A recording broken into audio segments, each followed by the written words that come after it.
When are we going to get closure on who the ruling party is in British Columbia? It could be as late as the 28th, I believe. So between the What? 26th and the 28th, and could be even later if these things go to a judicial recount. So there's two ridings. Off the top of my head, I can't find them, but I wrote this up this morning, so I should know. But there are two ridings where the difference between the two parties is under 100 votes, which triggers an automatic recount.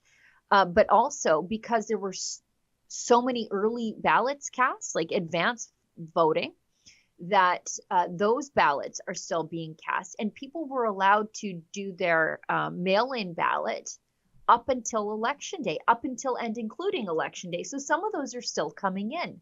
So there are, when I wrote this up, I don't know if that's changed since then, but as of this morning, 50,000 ballots still outstanding.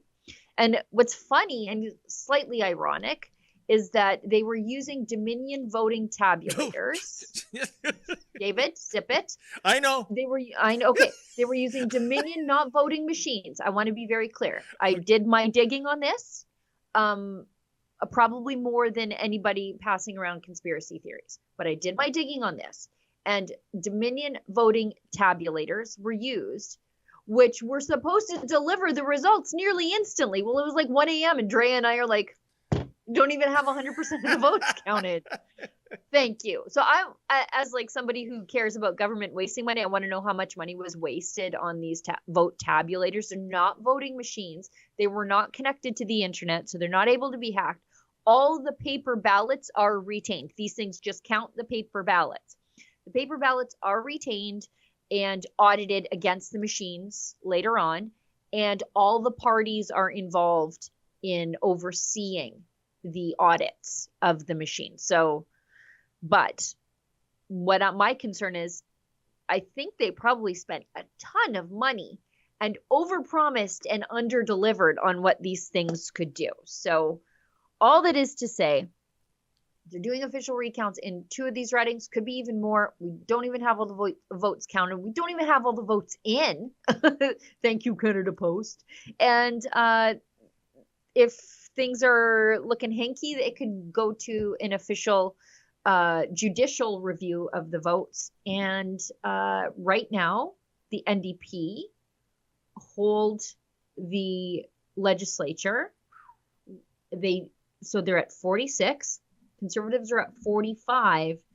And as is the case of 2017, which was my prediction at the beginning of the live stream for the debate, if this gets close, the Greens are going to hold the balance of power, making the NDP more radical, even though a reasonable NDP, which they aren't, they never are, would say, oh my goodness, half this province is conservative. We should moderate our madness. They won't do that. Why? Because they'll need the Greens to hang on to power and help them push through legislation, as was the case in 2017, and it cost Alberta and the country of Canada billions of dollars in blocked resource projects. Holy Jugmeet Singh, Batman, on the provincial Again. level. Yeah, it's unbelievable. I'm starting to lose a little faith in the parliamentary democracy system, Sheila. But I want to ask you about something. You mentioned a record number of early ballots cast. And the rule of thumb is that tends to go against the sitting government. You know, if there is that much of... and it did. Yeah. And it did. And it really did. I think the real story here is that people were motivated for change. They really were. The Conservatives really got the vote out. In the ridings, they won. They won by a lot. Like the most, as I said in the live stream that night, the most Alberta places of BC, and that would be the Peace region, the NDP didn't even crack 1,000 up there in two separate ridings. It was just like a sweep. If you look at the map of BC now, it should give you deja vu all over again, as David Menzies and Don Cherry says. If you look at the map of BC, it's blue everywhere except an orange strip along the coast where all the people and the ridings are. So you have these people who are culturally disconnected. They live in the resource industry. They live in farming and ranching and oil and gas and mining and logging, being controlled by urban elitists on the coast.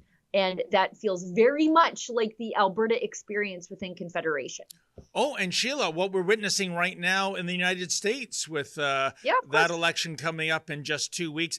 In Pennsylvania, take out Pittsburgh and Philadelphia.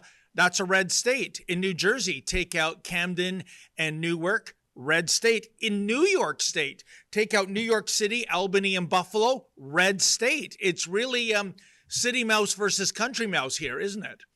Yeah, I mean, it happens in Alberta too. The only reason the NDP ever get close to the levers of power in this province, they got too close for comfort and it still wasn't close in the last Alberta election, was because of Edmonton. Edmonton has a population base that has a lot of ridings, and it sometimes frightens me how much power that progressive hellscape has. But that's just how it is. And I'm with you. I'm like, there's got to be a better way. There just has to be a better way. Now, John Rustad, I was so worried that night when he came out to give his speech that he was conceding. I was like, don't concede. It's too close. Don't do it. He didn't. He says, we're going to wait till every last ballot is counted. And he is assuring British Columbians that he's going to stop the NDP from further destroying the province. So I think we've got a video to that effect, if you wouldn't mind popping that up, Olivia.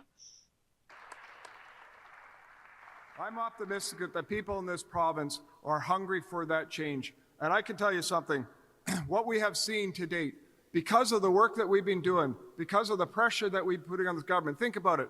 They flipped on the carbon tax. They flipped on decriminalization. They flipped on involuntary care. They flipped on a whole bunch of things because they could see the damage that was being done. But I bet you this, and I'll say this right now, that if we have the unfortunate situation of David Eby being in a minority government, he will not do a single thing that he has promised. And that is something I'm almost guaranteed. And as the Conservative Party of British Columbia, if we're in that situation, we are going to make it as difficult as possible for this NDP to do any more destruction of this province. I think that's good, Olivia. Yeah.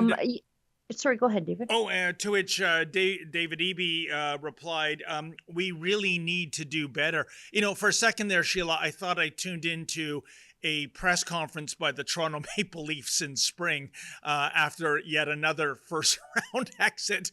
We really need to do better. Roll the file footage. Well, you know, let's just talk about the fact that the BC Conservatives really didn't exist as a party a year ago. A year ago. That's how thirsty the people of British Columbia 100%. Are for change. Yep. This is astounding that they got this close to forming government, and I'm totally not writing them off yet.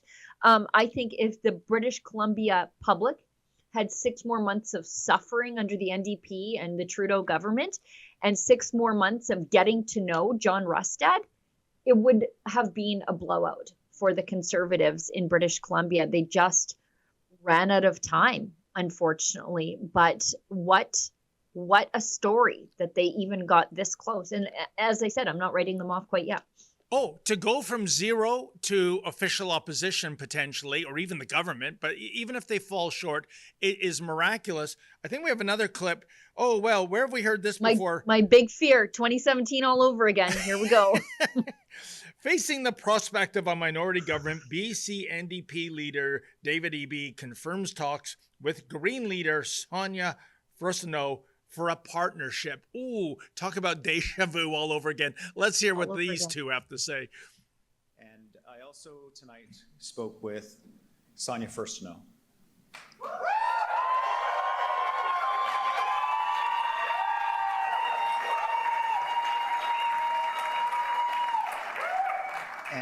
And I congratulated her on running a strong campaign, on her contributions to this province in the 2017 Parliament.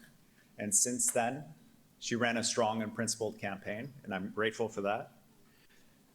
And there are many values that we share in common with the Green Party. And I am committed to working with them on our common and shared values.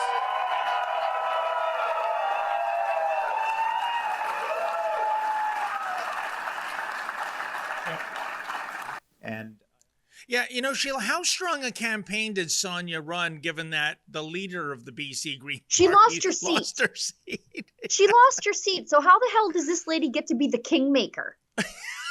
Like, That's even she worse was than not Singh. even- At least she Singh was has not- a seat.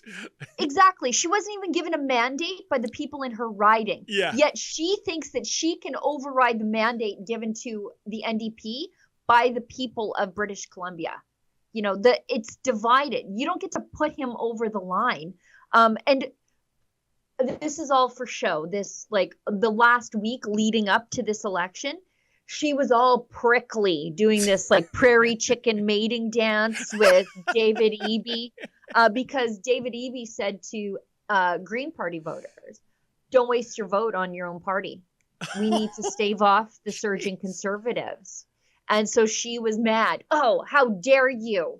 How dare you? These are people of great morals and great ethics and great conscience. And so they will vote with their conscience, not strategically. And then now she pulls this strategic move, like anybody's supposed to believe that the Greens have any sort of moral or ethics. Look at their federal leader, Elizabeth May. And, Sheila, just have a little fun with this. I The have to tell MP from you, Ramallah. just have a bit of fun with this. I have to admit, whenever I heard the Premier's fan base chanting his name, EB, EB, EB, endlessly, I was having deja vu all over again, as you said at the beginning of the show. I think of, and we were talking about going back to the 80s. Well, here's something from the 80s. It's not a good thing from the 80s. It's a clip from Buck Rogers in the 25th century. Looks like it was filmed in the 14th century. But I think of the robot Tweaky whenever people chant the Premier of BC's name. Let's roll the footage for video evidence, shall we? Booty, booty, something from the bar, sir? Hold the phone. Nothing for me, thanks. Booty, booty. Booty, booty, booty.